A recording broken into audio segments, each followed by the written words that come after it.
You know, I think we're here because we want to say to our fellow countrymen and to people all over the world that this government does not speak for us. The government does not act for us. This government does not represent us. Neither the Republicans nor the Democrats represent us. Yeah. Congress does not represent us. The Supreme Court does not represent us. We are on our own, as we always have been, as people always have been throughout history. Governments have never represented the people anywhere.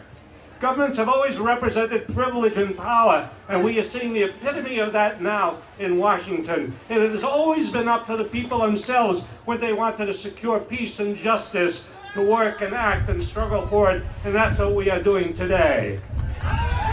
So, you know, we're here to represent democracy.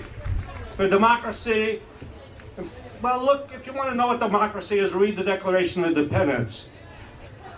The Declaration of Independence says that governments are instituted to guarantee an equal right of everybody to life, liberty, and the pursuit of happiness.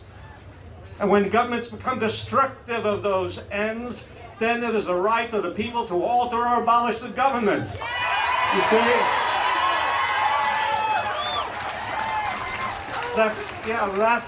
That's our founding document of democratic philosophy. And we need to pay attention to that because this government has violated every human right we can think of. When the government violates these rights, when the government takes the wealth of the country and gives it to the super rich and leaves nothing for education and health and for children, when the government does that, that government needs to be disobeyed. That government needs to be resisted. No,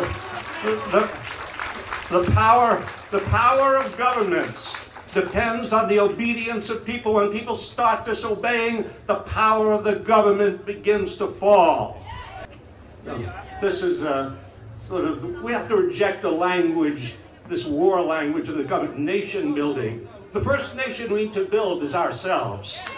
We need to build the United States into a true nation, into a nation that cares for its people and cares for people in other places in the world. We need to get our soldiers out of Iraq. You know, and as Dahlia said, no timetables, none of this nonsense that these Democratic leaders have been talking about, 6 months, a year. You know, that's ridiculous. Every day that the soldiers are in Iraq, more people die. The civil war that's going on in Iraq is a direct result of our occupation. And we ought to learn something from history. You don't bring democracy to a country by invading it and occupying it. No. The United States did not bring democracy to Mexico when it invaded Mexico in the mid-19th century. Didn't bring democracy to Cuba when it invaded it at the turn of the century.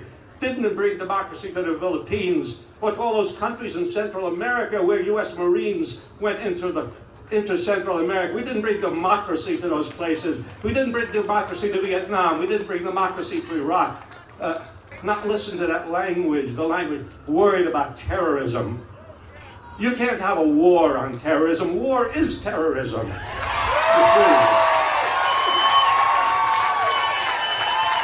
Most people in the world agree with us. It's important to keep this in mind. We are not alone.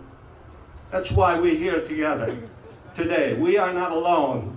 Beside the thousands of people here, there are millions of people in this country and all over the world who want the same things we do, because people are basically decent, and when they begin to make their way through the lies told to them by the government, then we will see enormous and tumultuous change, and we will have a better society and a better world. Thank you.